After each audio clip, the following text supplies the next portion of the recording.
Car party ఏలుబడిలో మల్లన్న సాగరు కొండపోశమ్మ సాగర్ల భూములు పోయిన బాధితులను పిలుచుకొని ఒప్పించి మెప్పించి ఇల్లుకి ఇల్లిచ్చి ప్లాటుకు ప్లాట్ ఇచ్చి పరిహారం కూడా ఇచ్చి కాళ్ళు మొక్కి కడుపుల తలకాయ పెట్టి బతిలాడి ప్రాజెక్టులు కట్టిరట.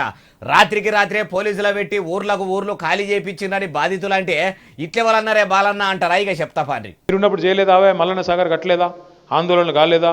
కొండపోచమ్మ సాగర్ కట్టలేదు? అవును అయినాయి. ఇక్కడ కేసీఆర్ ఏం చేసిండు? పిలుచుకొని మాట్లాడిండు.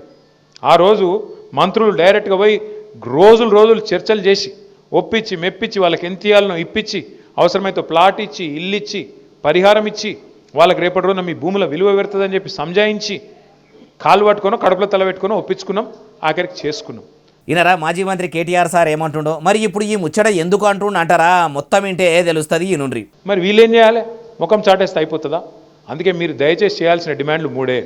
ఒకటి, మాకు అలైన్మెంట్ అన్నా శాస్త్రీయంగా చేయండి, మేము అభివృద్ధి వ్యతిరేకం కాదు.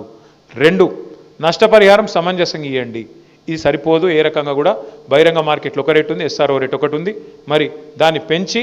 అయ్యా కేటీఆర్ సార్, మరి ఇప్పుడు మీరు త్రిపులార్ బాధితులకు మంచిగానే చెప్తున్నారు కానీ అప్పట్లో మల్లన్న సాగర్ ముంపు గ్రామాల పబ్లిక్ను మీరు ముంచింది మరిచిండ్రా? పోలీసులతోని లాఠీ ఛార్జీలు చేపించుకుంటా బలిమేటికి బండ్లు ఎక్కించి ఇండ్లు ఖాళీ చేపించినప్పుడు ఏడికి పోయింది సారు ఈ మానవతా కోణము?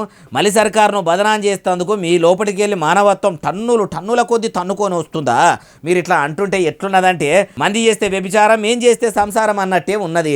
అప్పుడు మల్లన్న సాగర్ బాధితులకు పయమాలందక, ఇండ్ల పైసలు రాక, ప్లాటు పైసలు రాక, పోయిన భూమికి మార్కెట్ విలువ గట్టియక కంటికి పుట్టాడు శోకం పెట్టుకొని పెంచుకున్న గొడ్డు గోదా ఇల్లు వాకిలిని కూడా ఇడిచిపెట్టి గూడు చెదిరిన పక్షుల లెక్క 8 గ్రామాల ప్రజలు ఎంతో నరకం ఎల్లదీసి వాళ్ళు గోసపడుతుంటేనే కదా సారు వాళ్ళ కలకల మీ కారు పార్టీకి ముట్టి మొన్నటి అసెంబ్లీ ఎన్నికల్లో నిలువు కూలిపోయింది. ప్రజలు కూడా తెలంగాణలో కానని కాడికి వచ్చింది. ఇప్పుడు మీరు ఇట్లా మాట్లాడుతుంటే కొంపలు ముంచినోళ్ళే కొంపలు ముంచటోళ్ళ గురించి చెప్తున్నట్టున్నది అంటుండ్రు ఏ ముచ్చటిన్నోళ్ళు.